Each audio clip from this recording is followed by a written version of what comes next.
ભારત પાકિસ્તાનની મધ્યે યુદ્ધના ભણકારા વચ્ચે આજે ફિલ્મ રિલીઝ થઈ રહી છે, જય માતાજી લેટ્સ રોક. આ સાથે આપણે વાત કરીશું ગત સપ્તાહે રિલીઝ થયેલી ફિલ્મોના બોક્સ ઓફિસ કલેક્શનની અને સિનેમા અંગે મારા મનની વાત.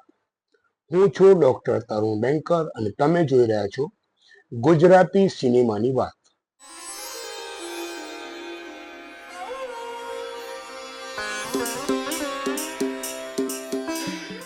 જય માતાજી લેટ્સ રોક ટાઇટલ ઉપરથી જ ખબર પડે છે કે કોમેડી હશે, સોશિયલ કોમેડી હશે અને ફેમિલી ડ્રામા હશે.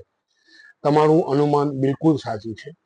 વાત કઈ એવી છે કે એક સરકારી યોજના પછી 80 વર્ષની વૃદ્ધાને એક એવો પાવર મળે છે કે એ તેના છોકરાઓ અને વહુઓ સાથે બદલો લે, જીવનશૈલી ભવ્ય બનાવીને જીવે, અથવા તો એનો જે પ્રેમ હતો રહી ગયેલો અધૂરો એને પાછો મેળવે, અથવા તો એ પૂરી રીતે ગુંડા જેવું જીવન જીવે.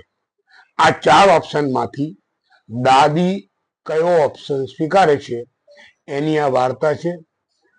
એનું ટ્રેલર જોઈએ તો લાગે છે કે હિલેરિયસ કોમેડી છે અને ખાસ કરીને મલ્હાર ઠાકર, નીલા મેહુલકર અને ટીકુ તલસાણિયા આ ત્રણ કોમેડી કરવામાં બહુ પાવરદાર છે. આ સાથે વ્યોમા નાંદી અને વંદના પાઠક સહિતના કલાકારો આ ફિલ્મમાં ભૂમિકા ભજવી રહ્યા છે.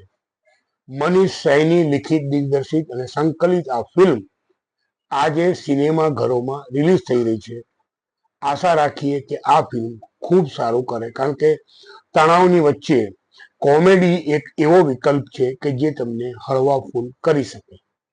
आप देख रहे हैं अपुन का अड्डा। Subscribe channel, like and share video.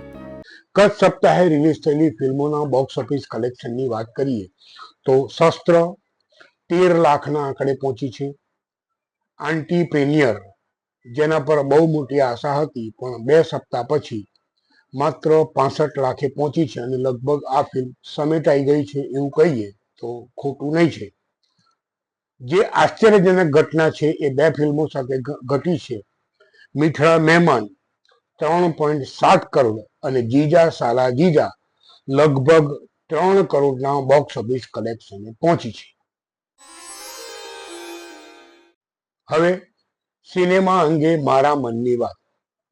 મિત્રો, 2025નું વર્ષ એટલે પહેલા 4 મહિના છે એ મિક્સ રહ્યા.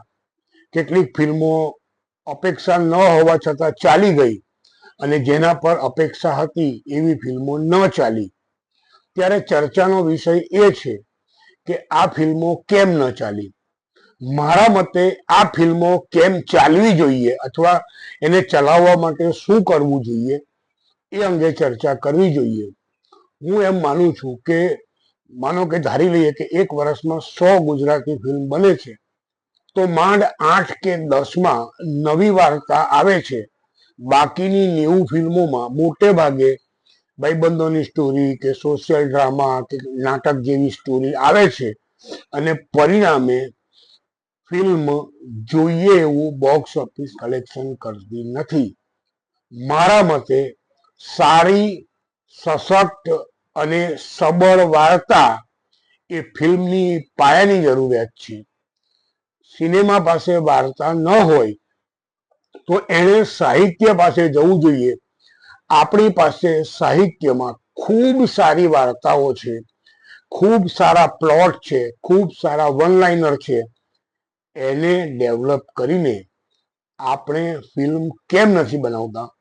કારણ કે એક લમસમ આંકડો જોઈએ તો 1932 થી લઈને 2025 સુધીમાં માંડ 70 ફિલ્મ જ બની છે જે સાહિત્ય કૃતિ આધારિત છે. આપણી પાસે આટલો મોટો સાહિત્યનો વારસો હોવા છતાં સિનેમા સાહિત્ય પાસે કેમ નથી જતી એ એક બહુ જ મોટો પ્રશ્ન છે. ગુજરાતી સિનેમાની વાતનો આજનો એપિસોડ પૂર્ણ કરતા પહેલા ફરી એકવાર કહીશ, મારી પાસે માં છે સિનેમા.